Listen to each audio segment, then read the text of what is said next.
Okay, I have got the honor and privilege to introduce our next speaker, Kevin. And I failed to ask you how you say your last name. McWhitty. I keep wanting to say McWhittley. That's not it. I've heard that before. He is going to wow us on alligator hunting for about 6 to 8 minutes. Kevin joined us a couple of months ago. Before I came, like the rest of us, improved speaking skills. And I feel a very kindred spirit and some of our goals and things that we're overcoming. So, Kevin, you're welcome. Thank you.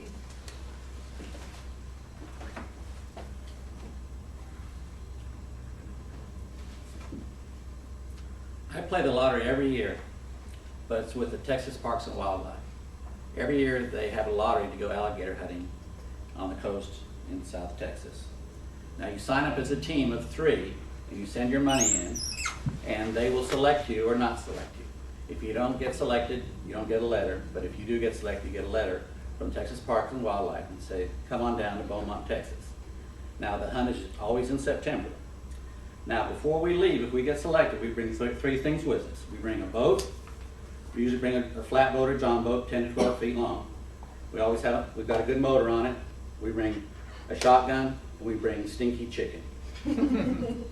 Now stinky chicken is just perfectly good chicken from HEB, but what we do is we put it in a white plastic bucket, we put the lid on, we put it out in the sun, and we leave it a week before we leave. And we put it as far away from the house as possible. That's what we call stinky chicken. So once that's done, we all load up and we meet in Port Arthur. Now we go to the Texas Parks and Wildlife and they have a center there on the coast and they give us a training film. They show us how to hunt gators, gun safety, and then they give us an area where we're supposed to go hunt. So once we leave there, as we leave there, and we go ahead and put in our boat from the Texas Parks and Wildlife, we put a cane pole, we put a T-post, we put a 50-foot rope with a hook that's about this long. That's where we put our stinky chicken, and we get rubber bands. And then we take our map and we go ahead and get into the bay there, and we go around the bay and then we get into the salt marshes.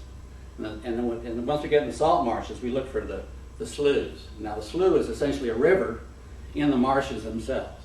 So we'll go up and down the sloughs, and what we're looking for a slide. Now a slide is where an alligator's come and go out of the sloughs.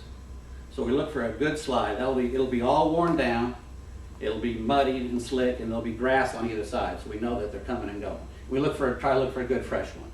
So once we find a slide in the slough, okay, slide in the slough, we go ahead and we set up our gator hunting apparatus. Now what we do is you've got the slides right here, and we're in the slough, and we go ahead and tie the boat up, and what we do is we take the cane pole and we shove it in the side of the slough and have it angle out over the slough. And then we take a T-post and drive it in the ground and tie a rope to it, and we run the rope up the cane pole and attach it with rubber bands, because we want to, once the gator grabs it, we want it to break away from the cane pole and the rope go in with the gator. So we go ahead and do that, and we tie it on the cane pole with rubber bands, and then we take rubber gloves and get our stinky chicken and we hook it on that big old hook. And the theory is the higher it is off the water, the bigger the gator is to come out and get it. So we usually put our 3 or 4 feet up above the water. So we'll do that in 3 different locations. And then once we get done with that, we don't stay there and watch for them. We go back into Beaumont and drink all the Dixie beer we can and eat seafood. And the next morning we get up bright and early and we have to be back out there at 7 o'clock in the morning. And we have to sign back in with Texas Parks and Wildlife. We go ahead and launch our boat and we go out looking for those gators. So we go back to where we set our hooks, and hopefully when we get there, that rope is off that cane pole and our rope is somewhere in the water. Well, we've been very lucky. We've been 3 times, we've gotten gators every time. But what happens is you come around the corner and it's there, and then you pull your boat up to that cane pole and you grab that rope and you start pulling that rope in slowly but surely. Invariably, the music from Jaws comes on behind you, boom, boom, boom, boom, boom, boom. And then and all of a sudden he'll float up out there, and he's had stinky chicken in his stomach all night long, and he's not happy. So what we do is we go ahead and keep pulling up closer and closer, and they'll fight us. They've actually pulled us into the water out of the boat before, because these are 8, 9 foot gators. So once we get them up close enough, we have to shoot them up close. You can't shoot them from afar because it doesn't do any good. And you have to use bird shot, because if you use like a slug or something like that, it'll go right through him and it'll ruin the skin on the bottom. Because you shoot him on the back of the head, there's a soft spot just behind the skull. So you get him up good and close. Somebody's holding the rope, you know.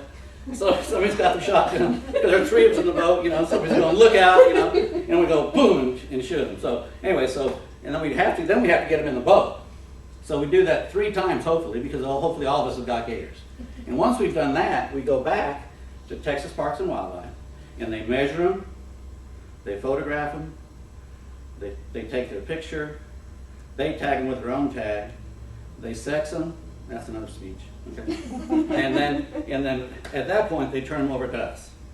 Now at that point we just go down the road, and there's like a little cottage industry. We go down the road, and underneath this bridge, it's always been that way, there's a bunch of old timers down there. And for $12 a foot, they'll go ahead and skin your gator. And we always take the tail meat with us too. But once they skin the gator, they lay it out, and we pour salt on it. And we roll it up, and we put it in coolers and bring it back. But if y'all have ever hunted deer, you know the back strap on deer, that good piece along the back. Well, on the gator's tail, is the bones are like this on a long tail. I mean, we get 4 great pieces of what we consider good gator meat, if there is such a thing.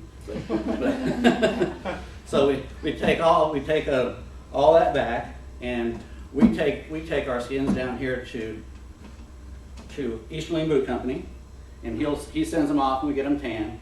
And my family's got cowboy boots, they've got belts, they've got wallets, the whole 9 yards. So we really enjoy going gator hunting. And in fact, we were supposed to go this past weekend, but Hurricane Ike did not help us out. But I understand that gators would probably just run around the streets down there anyway. So it's not nearly as much fun. But anyway, that's all about gator hunting.